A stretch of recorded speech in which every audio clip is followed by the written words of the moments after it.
இந்த உளவுத்துறை இன்டெலிஜென்ஸ் இதெல்லாம் வச்சு ஒரு ஷேடோ ஆப்ரேஷன் பண்ண முடியுமா? ஷேடோ ஆப்ரேஷனா? ஆமாம். யாரடா? கீர்த்தனாவை மச்சி. என்னை வச்சு நக்கல் பண்ணிட்டே மச்சி. ஏன் மச்சி, நான் சீரியஸாக தான்டா பேசுகிறேன்.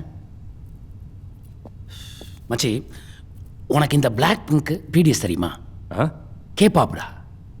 கேப்பானா? கேப்பேன்டா, அசிங்கமாக கேட்பேன். பார்த்தியா? அப்படின்னா என்னன்னு கூட உனக்கு தெரியல. ஆனால் அவளுக்கு அது மட்டும் தான்டா தெரியும். அவளுக்கு இந்த பொலிட்டிஷியன்னா இந்த ஒபாமா, பிடன், ட்ரம்ப் இதை தவிர வேறு எதுவுமே தெரியாதுடா. இந்த தமிழ்நாட்டில் அவளை எலெக்ஷனில் நிற்க வச்சதுக்கு அப்புறம் தான் கும்மிடி பூண்டின்னு ஒரு தொகுதி இருக்கிறதே அவளுக்கு தெரியும். என்னடா சொல்ல வர?